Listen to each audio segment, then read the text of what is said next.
Well, welcome to another Acoustic Alternatives. This one's a little different. We had a recording that didn't go quite the way we had planned back a few weeks back. This particular session brought to you by David Palmer, the associate broker realtor serving clients in the city of Detroit and throughout the region, is being kind of redone because the portion of the interview that I was doing wasn't actually being sent through the mixer. So my good friends in the Accidentals were kind enough to join me again.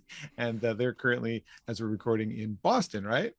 Yeah, yes. In Cambridge, technically. But yeah, we're at an Airbnb and we're taking a couple days off here. Yeah, we're halfway through the tour. Well, I'm sure it's going well. I've seen some Facebook posts about it, and I'm happy to see that you've got some great nights with Sawyer Fredericks happening out there. And I hope the album is selling. I hope that people are actually stopping by the merch table and remembering that that's one of the ways you guys are making a living, is selling merchandise. Yeah, we've actually sold a lot of our vinyl, which just came in thanks to Archer Records in Detroit. So now we have like limited edition orange vinyl, and we're really, really excited about it. It sounds great. We sold like 15 Michigan and again mugs in Wow. Pawling, New York the other day. What? But we had to beg. That's how that happened. We were like, please take these mugs. We keep breaking them on the road. Please buy all of them. And so a bunch of Pawling, New York people have Michigan and again mugs now. Well, darn it, I should have grabbed one when I saw you a month ago or so. I think we have one more. We were gonna break it with a baseball bat, but I think we'll save it for you. So No, you do what you got to do. If it's a stress relief for you, do what you got to do. Find other ways to cope. Well, we'll get into the interview in a minute, but I do want people to hear the performances that took place in the studios at Grove Studios in Ypsilanti, in the larger room down the hall. You'll get to see what it looks like in different parts of the Grove Studios instead of the usual podcast studio. So you think you started with Vessel? Is that what we remembered? What did we start with? Vessel? Is that what we thought? We started with The Line, actually. All right. Well, then here's the Accidentals doing The Line on Acoustic Alternatives. All right, this song is called The Line, and this is also off of our Vessel record. And thanks for being here at the album release show. This is so exciting. Appreciate y'all.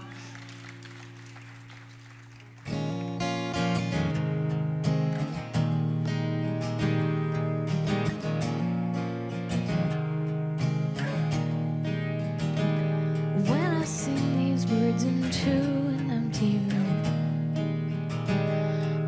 sure if they will even make a sound. If I burn my paper courage, if I sow it in the ground, will the ashes yield a seed to work around? There's a hollow that once held the sense of youth, a little patch of light I learned to cut into, to cash it in for something wiser. I just want a little truth from every fire and flood that feeds a deeper wound. It used to be like a creek flowing from a summit I can never see. Now it's frozen dry, carving lines around my eyes, tracing knots along my spine. It's so hard to find the time to let it breathe, to find the line between the truth and the belief.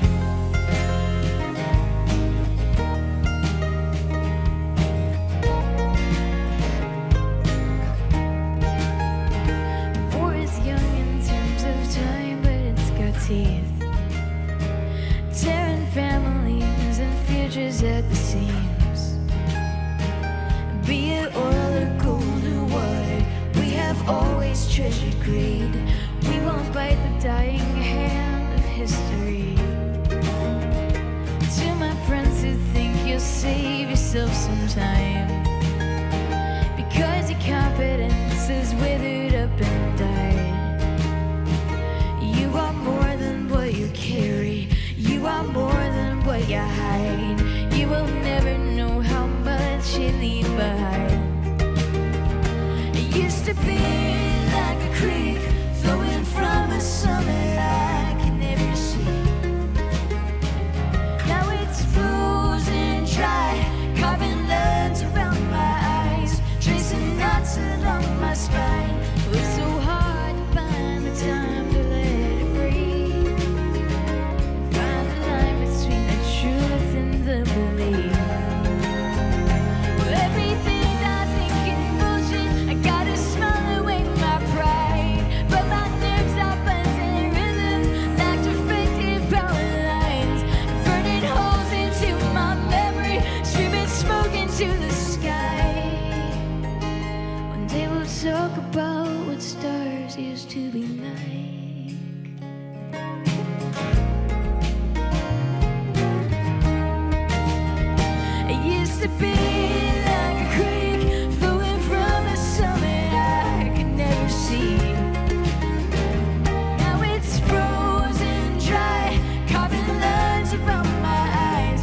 tracing knots along my spine. Oh, it's so hard to find the time to let it breathe, to find the line between the truth and the belief,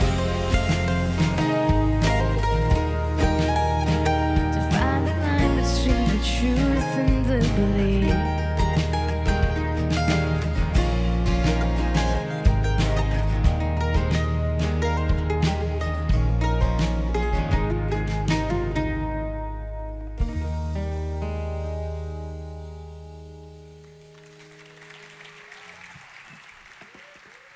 This week's Acoustic Alternatives, I'm joined by the Accidentals, who are supporting a brand new album called Vessel. You can't see me moving because I'm having a little trouble with my Zoom camera, but they are currently with me in Cambridge, Massachusetts, and we're going to repeat what we did. So I'm sorry for the repeat questions. It's going to be the same interview in its own little way. And I did spend some time speaking to each and every one of you in person. And what we're also going to miss is the fact that I changed t-shirts in the middle of the interview. Nobody was going to get to see that either.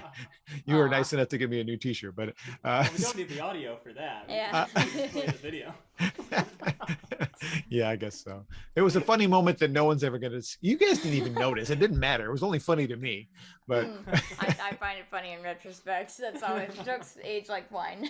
yeah, Yes. it was pretty funny to them. So Sav Buist, we're going to start with you as we did in the interview in the original. Nashville now is currently your home, right? You're returning to your roots because you were born there. Is that I right? was, yeah. My parents met there both playing music. My mom was an R&B singer, and my dad is a multi-instrumentalist. So they met playing gigs in Nashville and then relocated to Michigan and said, no, thank you, music industry. And then I said, I want to play music. So now I'm back in Nashville. Oh, well, multi-instrumentalist also describes you: violin, guitar, bass, mandolin, banjo. You're also a singer-songwriter and an audio engineer. That's what you're trained in, correct? Yeah, I went to Northwestern Michigan College for audio tech, and yeah, that was a great program. They had one of the first Raven consoles, which is like a big touch screen console. So it was a good time. I learned a lot. I learned a lot from recording our album too, which we recorded 90% of our new album Vessel up in my attic, which we turned into a studio. Wow. So yeah, a lot of learning, a lot of college applied knowledge there. So of the instruments that you play, which one was your first and which one is your favorite? Violin was my first. I started that in grade school because we have a really great music program up in northern Michigan, and they introduce you to instruments at an early age. And I also really like upright bass. I love playing upright bass. It's basically like an upside down violin, so I have a lot of fun playing around with that. Very cool. What drives you to play and write at this point in your life? I mean, playing probably as a kid was just one of those things you almost had to do with your musical background family there. Yeah, for sure. Well, I think music is sort of a form of free therapy for a lot of people. You know, a lot of the time I was writing songs for myself to help process my thoughts and say things that I couldn't really say aloud because I'm an introvert. So it was a good way to kind of put those feelings and thoughts into fruition. But you know, now I'm realizing that it also is a great way to make you less alone. Like, you know, a lot of the times music connects with other people too, and they're always looking for something they can latch onto and feel without having to put it into words all the time. So that's kind of what drives me at this point, is creating little communities and, you know, making sure that everybody has something they can latch onto. I can't tell you how many times I've connected with another songwriter's words and meant, oh my gosh, you wrote what I was thinking. How did you do that? I'm sure you've had people come up to you at shows and say something similar to that.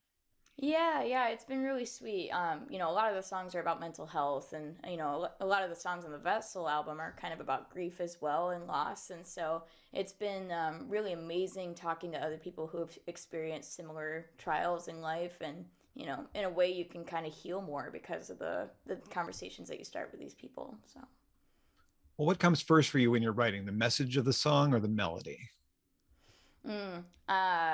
I think for me, it changes every time. You know, a lot of songs I'll start by having a couple of sticky notes in my phone with some lines that I feel like might be cool to use later, and then I'll sit down with my guitar and sort of do it all at the same time. It's like throwing every ingredient into the recipe, which I'm sure doesn't always yield a great dish, but every once in a while you get it right. Right. And so you and Katie Larson, who we're going to speak to next, started the band when you guys were in high school? Yeah, we were 15 and 16 in our orchestra program. You want to talk more about that? Yeah, we were kind of like two really nerdy students who lived next to each other like growing up and still never talked to each other because we were too shy. And then we kind of crossed paths a little bit in like our wedding quartet that we played in after school, but we still didn't really know each other. And then finally, it was like a homework assignment for the alternative styles group where we would, jam on Led Zeppelin and Coldplay after school, where Sav and I were the only two people in the entire class who volunteered. And that's how we really got to know each other and really bonded quickly over just different music. Like Sav introduced me to a lot of folk music, and we started listening to the White Stripes, and we both loved Andrew Bird and Sufjan Stevens and just all sorts of kind of indie folk crossover. And Traverse City was home for you until recently as well, right? Until the end of the tour, technically. Yeah, it's really funny. Yeah, Traverse City, is definitely where we grew up. I was born in Wisconsin technically, but only lived there for like 3 years. And it'll be really interesting getting off this tour. We end on November 3rd in Nashville, and I'm going to be moving into a house that my boyfriend's at that I've never seen before. What? Well, I'll unpack my bags, and then I'll be in a new home. Wow. So, but we usually say that, but we kind of still split our time between Michigan and Nashville, and that was the goal ever since the beginning of 2020. But of course, we ended up spending a lot of quarantine up in Michigan with our families, where we did all of the recording. Mm-hmm. You're in Interlochen grad. You're a guitar player, cello, vibraphone, ukulele. And did I miss anything there? Oh, accordion. Vibraphone? She played vibraphone on Vessel and accordion. Yeah, I guess I could. I mean, you could say I play vibraphone, but really I just donked on like a triad here or there for Vessel. Vessel. On Vessel? It's I was listening to reversed. that. So it's actually reversed and played with, but yeah, it's on there. It's because we were referencing Sarah Jaffe, who's like a really great songwriter from Texas, who we like covered her song Clementine for our live album. And when we were working with John Congleton to start the album, we said, we love Sarah, we love what you did with her work, and he's like, okay, well, let me pull out the vibraphone then, and we can replicate some of that. So that's how it ended up on Vessel. Yeah, I noticed that. I was peeking around on all the albums to see what everybody played. So I noticed as well, 5 of the songs on Vessel are yours. When did you first start writing songs? I started writing songs probably when I was around the age of 11 or 12, and it definitely started music first. I got a guitar for as a Christmas present when I was a kid, and I picked it up and tried to play, and my fingers just hurt so bad. And I'm such a perfectionist, I couldn't hold the chords down, so I said, I'm giving up, enough of this. But then my dad is a composer, so he showed me how to use some computer programs like Finale, and I really got to explore all these different instruments and come up with cool harp parts and hear them in playback on the computer. And yeah, it was just very freeing to do that. And I ended up making up a lot of random songs, and just the satisfaction of hearing them on a computer and then exporting and putting them on my iPod and seeing my name under it. I was like, this is such a satisfying feeling. I Release the EP. Yeah, we really weird MIDI experimental stuff. But I actually started writing song lyrics when I picked up guitar again in middle school. So I was probably writing when I was about 13 years old. So before you met Sav, you were writing songs. Nice. She's who inspired me to start writing songs. I was writing really angsty, weird punk and folk songs alone in my room that I never intended to play for anyone until I met Sav, and Sav was like, "Hey, we should play some music together." And then I slowly got over my stage fright, having someone to sing with. Mm-hmm. I don't know why I'm thinking of Billy Bragg, because Billy Bragg is sort of the folk singer inspired by Woody Guthrie and The Clash. So if you don't know his stuff, you should go back and listen to some of it. It's more politically charged than you guys are, but just kind of fits in that same mold of, not really true folk. Definitely less so today. So your musical soulmate was born so far away from you. How do you guys find each other? I guess it's just kind of random, I guess. What are the similarities in your personalities that brought you together at that time? Do you remember?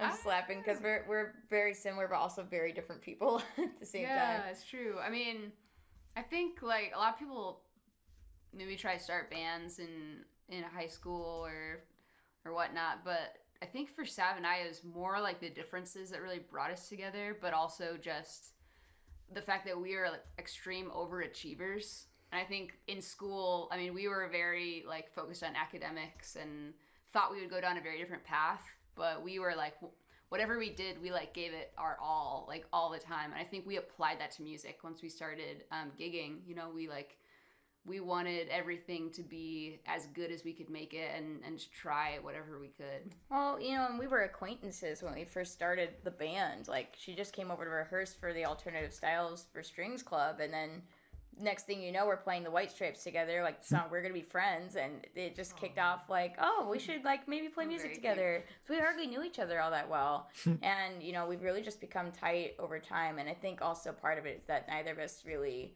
are... you know, demanding for a front role or, you know, trying to outpace each other. I think it's always been very collaborative and just a partnership and a team. Yeah, that's a good point. We always take care of each other, so helps a lot. And we've expanded that circle, obviously. I was going to say 2.5 years into your celebrating 10 years today, or this month, I guess, or recently anyway. Yeah.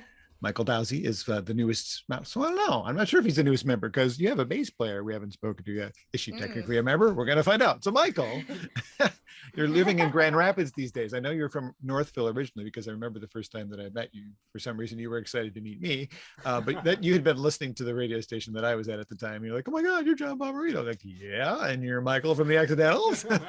So what brings you to Grand Rapids these days?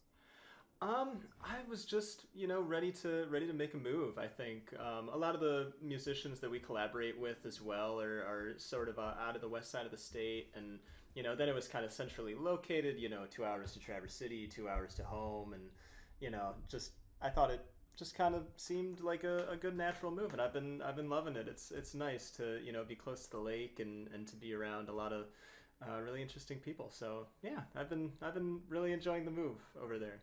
And when did you find yourself as part of this band? Was it just like I sat in once and then suddenly I was in the band? Is that how it turned out? Well, so I met Sav and Katie at a music festival back in 2013, and then I was like a huge fan. They had just put out their Bittersweet record, and there were some tunes on that record that I just absolutely loved, and we just ended up talking for the next year and started to become friends. And by the summer of 2014, they were like, hey, we're looking for a drummer for some shows for about a month. Do you want to come up and play? And I knew like all of their songs already. So I was like, yeah, of course. Like, that's convenient. When do I start? So I came up and I played for that month, and then at the end of that month, they were like, well, we think we're going to do this, you know, for a while, so do you want to drop out of school and, you know, come on the road? And I was like, yeah, absolutely. At the time, I was going to Belmont University in Nashville, and I was, you know, trying to be a professional musician, so I was like, well, maybe this is a chance to see what that's like, and so I took the opportunity, and it's been it'll be 8 years, I think, next summer. So it's about 7.5 years that I've been with the band. You're not wearing it today, but you have a lot of shirts that say Tuesday. Why do you have a lot of shirts that say Tuesday? I do. It's funny because we were talking about not being politically charged, but here we go. Well, and I don't even know if it's super political. Not it's really. just kind of doing civic duties. But there was a point where my thing was that I would wear a shirt with whatever day of the week it was on it to shows, because I just thought that was kind of fun, and then I didn't also have to think about what I was going to wear that day. It's like writing it in your underwear, right? Yeah, These are my Tuesday underwear. There you go. But then as things started to heat up around election times and around midterms and things like that, we kind of repurposed the Tuesday shirts to be, you know, go out and vote, register to vote on Tuesday, because we all know that this first Tuesday in November is usually the voting day. So correct. It just kind of worked for that. So yeah, I think I own like 8 shirts that say Tuesday now, just because we were doing a lot of stuff behind that, and so yes, I have quite a few Tuesday shirts. And it's not the band, Tuesday. No, well, and there's not the band Thursday either. Yeah, there's a band Thursday too, which is like I think they're like a post-hardcore band or something. And sometimes when I would wear the Thursday shirt, people would be like, "Oh yes," and I'm like, I just like the day of the week. Yeah, I just think the day is cool. So what drew you to drums at an early age? I honestly don't really have a good clue. I was kind of playing drums before I knew how to like speak. I think I used to like pull all of the pots and pans out of the cupboards in the kitchen and just like go ham on them with some like wooden spoons and things. And I think my parents got tired of having to like clean all of the pots and pans after I would throw them all over the floor. Yeah. So when I was like 4 years old, my parents and my grandpa, who was a jazz musician in like the 50s and 60s, they got together and got me my first drum set when I was 4 years old for Christmas. So I've been playing ever since. Hopefully they don't regret this now that you're on the road all the time. Oh no, not at all. You're not They're just a very drum. supportive. Oh, sorry. You're not just a drummer though. You're also guitar, bass, piano, which you played all those things on The Sound of Self-Destruction, your 2016 release. Yeah, I've got a few solo projects that I work on as well when we're not on the road and touring, and I've been working on being more and more of an audio engineer as well. And so I feel like my solo projects are more of me just tinkering with recording and sound engineering in general. So Put on a couple of things in 2020 and 2021. too. yeah, I put out a solo record under the name Tree Skin in February of 2020, and then this summer my friend Ben Travers and I released an album of sea shanties that we had been working on for a couple of years. So yeah, so I'm just kind of all over the place. I just like to try a bunch of different kind of musical ideas. It's super fun to just kind of hop around. Very nice. And so one other member is in the room. Is she a member of the band? Tell me. Where? Hi, I'm Patty. Hi, Patty. So I'm around for this tour for Vessel. And anytime you want. whenever they put the patch signal up. Yeah.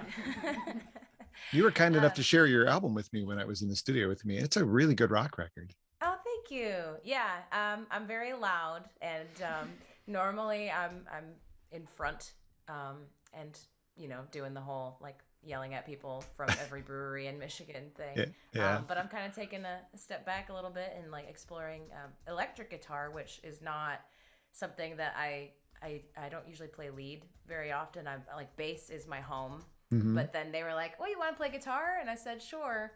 And then Katie had to teach me a bunch of stuff. But it's feeling more natural every day. So Also learned octave mandolin and 25 songs while fronting your own project. Wow. And putting out a record. So it's a lot. yeah. How did Patty get to be part of the circle, and will she stay for future tours? Should I ask her? Yeah. I mean, pretty much. I don't know how I got here. I'm just glad to be here. We found out. So we did know about Patty Pershula thanks to local spins. John Sink has been doing a lot of write-ups on the local Michigan music scene. He's great. And so, we saw your name in an article, and we were like, wow, who is this amazing person who can play multiple instruments? We're looking for somebody who can fill out some of the parts on Vessel, because once we got done with the record, it was like, oh, I'm playing bass, mandolin, and violin on this song, and I have to choose one. And Kate's playing electric guitar and cello on this song, and she has to choose one.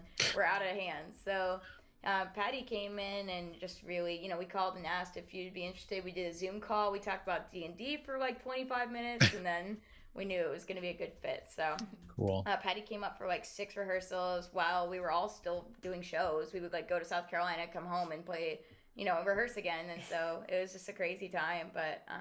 But the shows were about like 13 shows in on this run, and it's so tight. It's so good and so fun. Well, welcome to the fold, Patty. It's good to have you. Yeah, glad to be here. We should go to another song now. What was the next song you did? Was it So we did Vessel next. Vessel? All right. The Accidentals have joined me today on Acoustic Alternatives.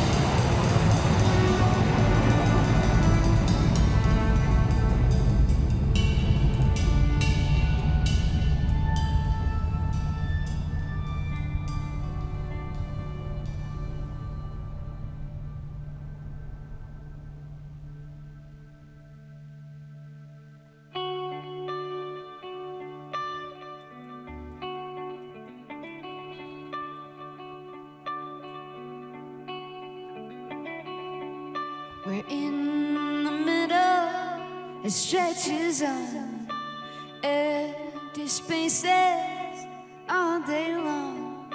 We'll share a silence when we're done, 'cause I'm your vessel and you're my soul.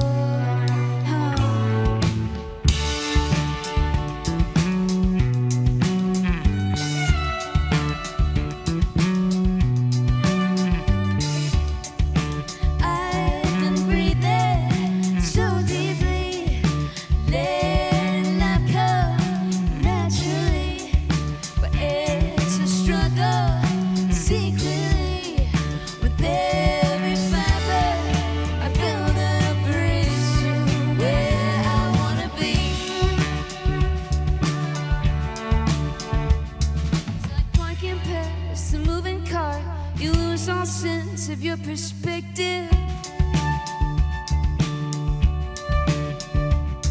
am I falling back or standing still? I guess it's all subjective.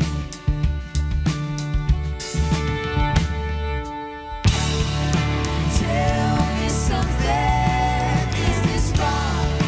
Every care we thought was there is gone. It's not a race, but be our word, 'cause I'm your vessel, you're my soul.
The Accidentals on Acoustic Alternatives. So glad to have them rejoining me as we redid this interview after the interview portion that was recorded didn't quite work out.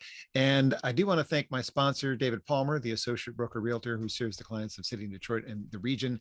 He specializes in helping first-time home buyers and those selling a home who are still recovering from their experience with a past agent. If you had a bad experience, David can help you out with that. You can read testimonials about David's work at dcpalmer.com. He's also quite adept at estate sales and downsizing. If you're near my age, I'm in my mid-50s almost, you may already have had to struggle with the passing of a loved one and being left to decide what to do with a lifetime of stuff belonging to your parents. Many of us have been thinking about when the inevitable happens, what am I going to do? Well, David Palmer can help. He's your solution. He'll walk you through the steps and with your permission, help you manage the third parties whose services you will need. I've known him for years. He's a really great human being. I'm really, really grateful for his support. He's a music fan, which is why he's supporting me. He likes what I do. And I encourage you strongly to check out dcpalmer.com to see how he can help you or someone you know buy or sell a home. David Palmer is associated with Realty Experts LLC, 1420 Washington, number 301, Detroit, Michigan, 48226 313 759-9558. Thanks for letting me squeeze that in there, guys. I appreciate that. Yeah. Well, happy 10 years again. More of a rock band than when you started out. If I played Clearly Confused from your early record next to Count the Rings or anything really from Vessel, they sound like different bands. Is this a natural evolution for you guys? Yeah, I think we've always been, experimenting with different genres and styles. You can always hear our roots in that we play violin and cello on almost every single song we've ever written and recorded. The only difference I think is that you can't on some of the songs on Vessel you can't hear an acoustic guitar anywhere. So that's that's sort of the natural progression for us. We're always wanting to try new things. Yeah, I think in a lot of ways this is this is the album we've been wanting to make for a very, very long time. I think even very early on, we were experimenting with all these different instruments like electric guitars and everything. But now that we finally have the right team, we have Michael, we have all this knowledge that we've picked up from these fantastic producers we've had the chance to work with, and the audio technology under these guys' belt, and also just the gear from our sponsors. So all of that together, I think, and 10 years of playing music like this, I think has finally got us to the point we have the resources and we had the time to make exactly what we wanted it to sound like. Yeah. And it's fantastic, by the way. Did I mention that? No, I haven't mentioned that. Appreciate it. Yeah, we'll put that on our website. It's fantastic, quote. While you're playing your live sets anymore, do songs from the older catalog like Miso Soup ever make it into the live set? Does that ever happen? We just did that song for a VIP meet and greet. We've been doing these pre-show hangs with people, and we play some of the songs from the old catalog, but we also have some songs from Bittersweet in our live show. Ghost of a Lie we haven't played for years, and now that we have somebody holding it down on bass while Kate can solo on her lead electric, it's just been really fun to bring that stuff back and give it the love it deserves. So yeah, every once in a while you'll hear stuff. You just have to go to enough shows. Yeah, follow you around. Be an accidental head, like a dead head. For sure. Is that a thing? Yeah, why not? Well, Traverse City is a lovely place, and I find it hard to. I understand, but why are you going to Nashville? Is it for the obvious reasons because that's the hub of a lot of music?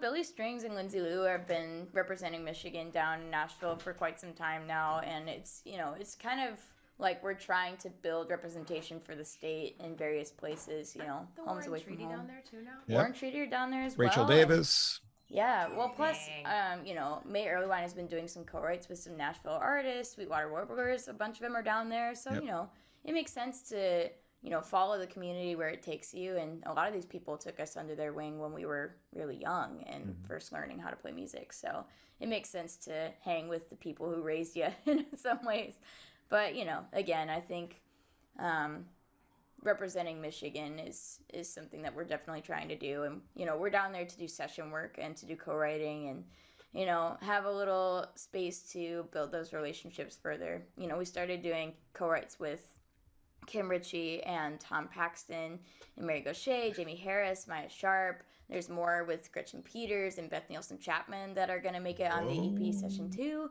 So, there's a lot of relationships that we're starting to build down there, and it feels like a natural progression, but we'll always come home, especially in the summertime. How can you resist summertime in Michigan? No. So. Well, Michelle, hopefully you won't leave us behind and forget that we're your home. Like you're going to say you're from Michigan. Yeah, we're only part-time in Nashville anyway. Okay. My parents still live in Michigan, so I'm going to have to come home eventually. Well, tell me what part of your story that Moxie Strings figures into. Moxie Strings, I know, are an important part of what you guys ended up doing later. Yeah, the Moxie Strings, Diana and Allie came to do a workshop. So they are amazing musicians and performers, entertainers, and also teachers. So they came to our public high school orchestra program, I think 2011. 2011. Yeah, and taught a workshop for our class. And at the time, I was really uncomfortable with improvisation. I could barely, I could only read what was on the page in front of me. And one of their missions was to teach students to be more fearless when it came to improv and taking on different styles. So Allie plays electric cello, and Diana can rip up a fiddle solo. And once we watched them perform, that was a huge inspiration for us, deciding, hey, why not? Why not be a band? We can literally watch two strong women doing it. Why not us try? So I think, afterwards, Sav and I started gigging and really tried to also carry on what they do with workshops because it was so impactful to us.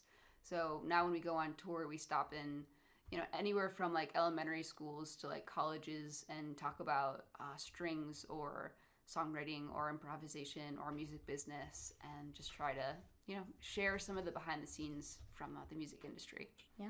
If people are interested in booking you for that, can they do that? Yeah, you can check out more information at our website, thexnailsmusic.com. Very cool. Now, we were talking about the co-writes just a bit ago, all the people you worked with and have worked with and plan to work with. Do you guys set those up? Does your management set that up? Is there a booking agent that's saying, I think you should do this? How is that happening? It's just kind of a... Yeah, we have a whole team that we've kind of spent the last 10 years building, and, it's definitely changed a lot in that time, but we have a booking agent, and we work with Fleming Artists out of Ann Arbor, Michigan, and we also work with, a whole business team of people, and so, yeah, definitely just go through our website. We all look at the same email address every day. We're all logged into it, so we all are in the loop. And, to touch on that a little bit, Kate and I have been DIYing it, for a very long time. We're independent artists again. So, we're very involved with how, our career is going and the directions we're moving in. So, we're here, we're present, it's not just a void. You don't have to shout into a void. We're here. So your previous to Vessel was the EP. We just mentioned Timeout Session 2. You're talking about some of the things that are going to be co-writes on there. Timeout Session 1 featured your co-write with Kim Ritchie. That also made it to Vessel. Now, how did you decide to make one of the songs part of Vessel? Well, I think we really wanted to include it in Vessel, but the problem was when we first wrote Wildfire, it just was so timely. We really poured everything that we were feeling into that song, and Kim Ritchie really just cracked us open because we were unable to write at that time, probably the summer of 2020. We were just live streaming every day and starting to record Vessel, and Kim really took this beginning of a song that Sav had, and it just turned into this beautiful reflection on the isolation that was going on. And so we recorded it and really tweaked the production quite a bit. Well, I think it made it onto Vessel too, because the whole point of Vessel for us is about perspective. That's the message of the album, is looking at things both in hindsight and in the present. And our perspective has changed a lot since when we started working on it in 2018 with John Congleton and Tucker Martine. It was in 2018, we hadn't even had the trailer stolen. There hadn't been a van accident that took us to driving around my car, and there hadn't been a global pandemic. So now the album has a lot of significance in regards to perspective and hindsight, and we really felt like that song belonged on it too. On Timeout, it represents grief and the stages of it. On Vessel, it represents hindsight. So we kept it on as a result. I'm glad it's there. It's an excellent song. It's time for another song, and I think what you did next was Go Get Her, right? We did do Go Get Her next, yeah. Love this tune. Accidentals are featured today on Acoustic Alternatives. This one's called Go Get Her.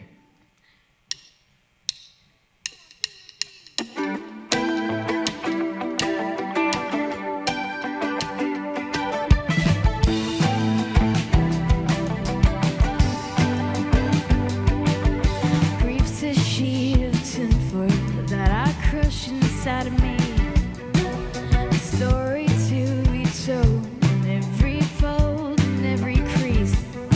I'm smoothing out the edges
Go Getter from the Accidentals on Acoustic Alternatives, a very less than acoustic setting this time around in the Grove Studios in Ypsilanti. We decided to utilize the large studio down the hall from the podcast studio because, well, 4 people weren't going to fit in the podcast studio for one thing.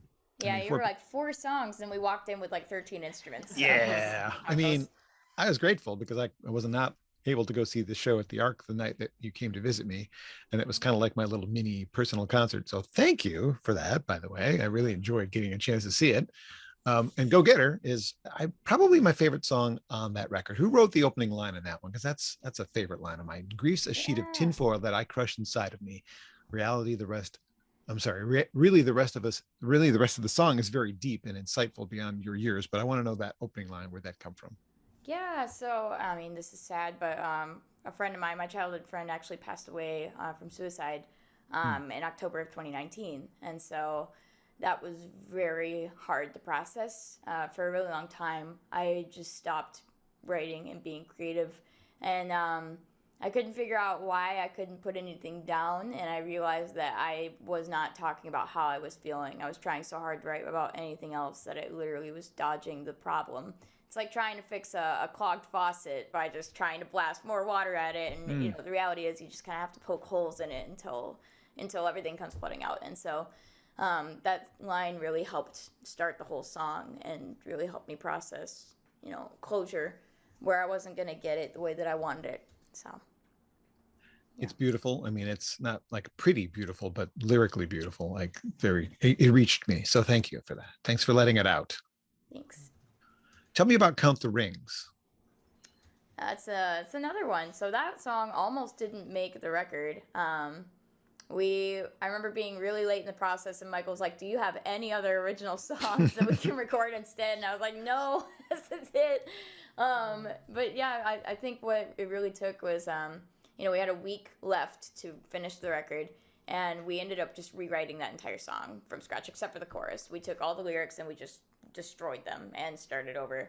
And as a result, it turned out to be a lot more honest. I don't think it's lyrically like as deep as some of the other stuff on the record, but it's definitely more raw and vulnerable than a lot of the things I feel like that are on there. And the production, you know, you really dove headfirst into that and turned it into exactly what we were going for. Yeah, I think that was the last song we actually ended up recording for the record, and so it was just like one of the, you know, we had really gotten all our tones dialed in and everything, and yeah, I think that one feels really good to have out too, because I think we were just all fully in it. You know, it's like, oh, by the time we're done, we'll get everything exactly the way we want it to sound.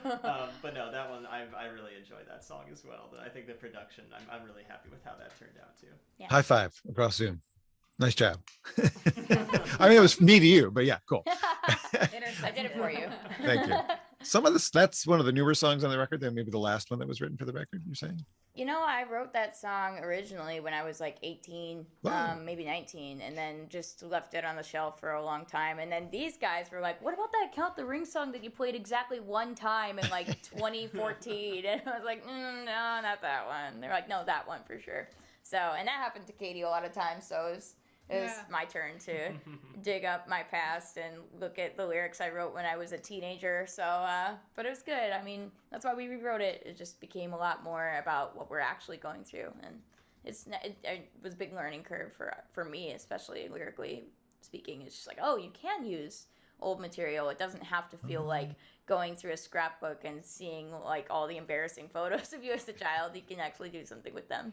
Hang them up. Why not? So many of the songs have been around for years on vessels. I know you guys actually performed one of them when you came to visit me in Ann Arbor in the studio, performed Damascus Blades back then. It wasn't out yet at the time. Yeah. And that ended up showing up on the record. So Yep. I wrote that one in a parking lot outside of Power Music Festival in Bentonville, Arkansas. So yeah, all these songs are really spanning the past 10 years of us being a band, being on the road. I think Waste may be the oldest song because that was written in like 2013. But you rewrote the lyrics. That one from when I like first jumped in. We were starting to do that one. But yeah, so again, it spans pretty far. Like I said, we were really like waiting to put out this record. We were like, okay, these songs are gonna end up like one way or another. But what's nice about the time that we had was we actually had time to rewrite the lyrics or change an arrangement choice or move the production around. You don't always get to sit with a song forever. Sometimes you write the song and it's like, oh, here we go. Like City View, I wrote in quarantine, and then suddenly we're recording it. It's like, oh boy, all right, here we go. But some of these songs, like we said, are much older and had time to grow and learn and breathe. Well, my praise of you aside, you have to be loving the fact that NPR, Huffington Post, Billboard magazine have all sung your praises. I mean, you got the arranged strings for BTS. What? I mean, what is that all about? Yeah.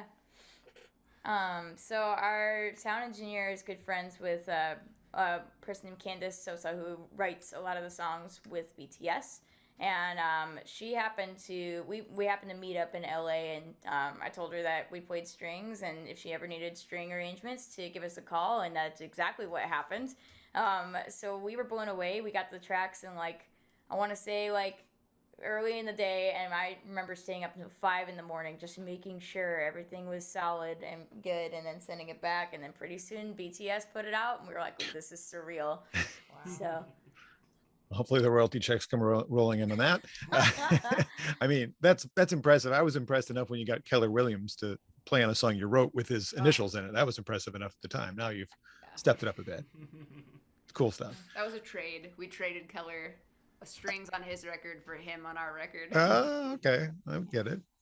Well, you're not just this up-and-coming band getting tons of well-deserved attention. You also do those educational workshops. Where does that fit into your schedule? I mean, you have to do those while you're on tour and just kind of squeeze them in? Yeah, we squeeze them in. You it don't really like... depends on the tour as well. I mean, sometimes, during 2020, we learned to change a lot of that to virtual.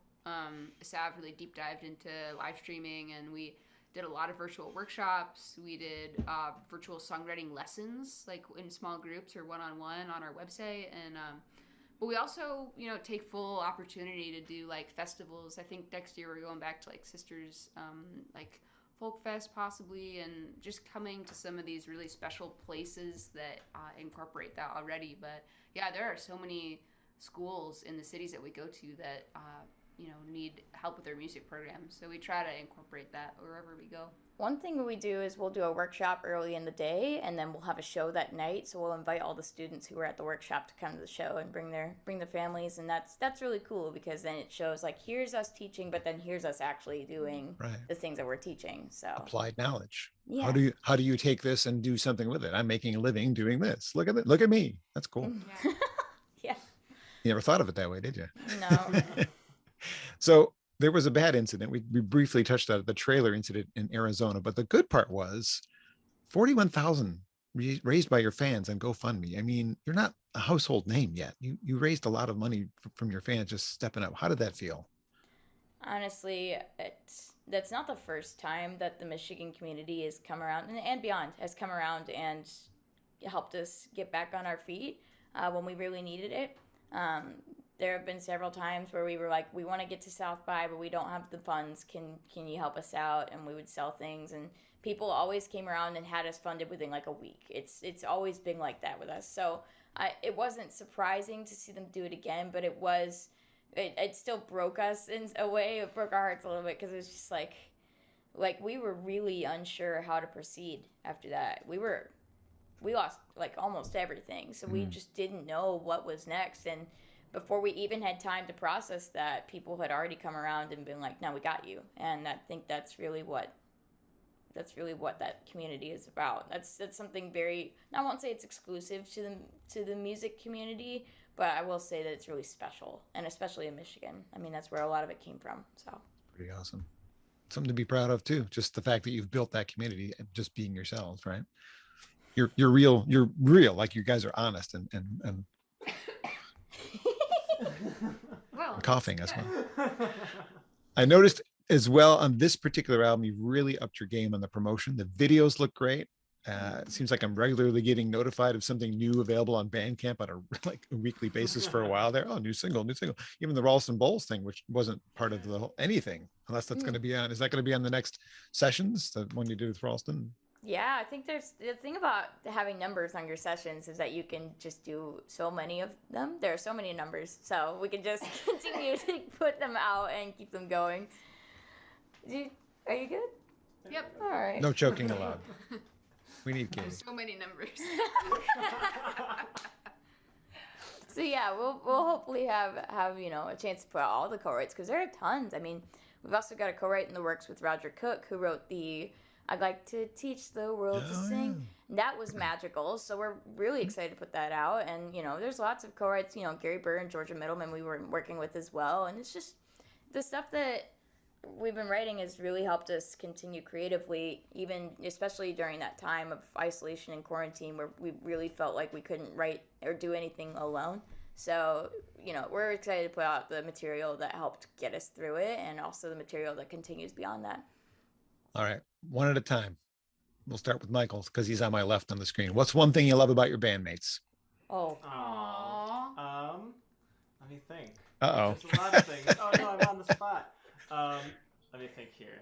I think just that they will make sure that if anybody is like having a bad day or not feeling good, like they'll all kind of just go out of their way to make sure that you're feeling better, just in general. So they're very thoughtful and kind people. So it's very nice to travel with very thoughtful and kind people. I bet it would be. Sav, be a sap here. What's one thing you love about your bandmates? I like that. I like that nobody is very egotistical or high maintenance. Everybody is very chill, and we're all willing to make sacrifices for each other. And everybody carries the stuff in every night. That's just a small thing, but that's really just a small indicator of how we work as a team. And I love that team feeling, like the support, I guess, from everybody. It's just nobody has to be like fighting for anything, and that's cool. Katie.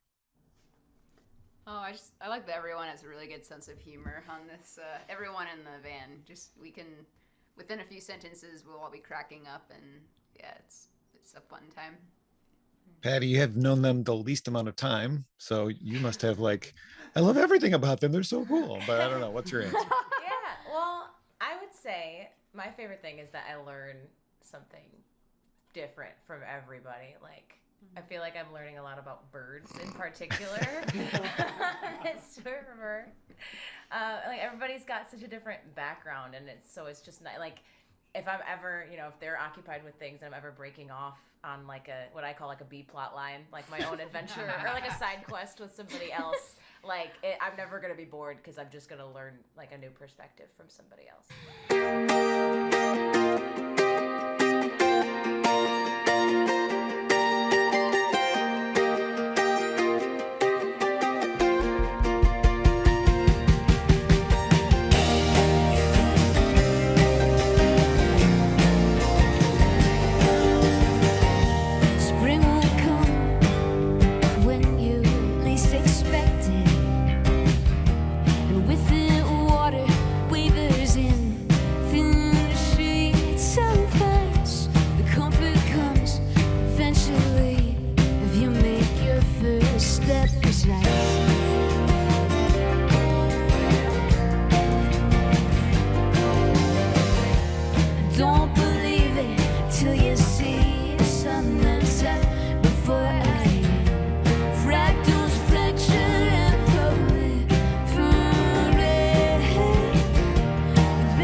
new album is called Vessel, and the Accidentals have been my guest. I know that you've just recorded in the last month or so a Mountain Stage.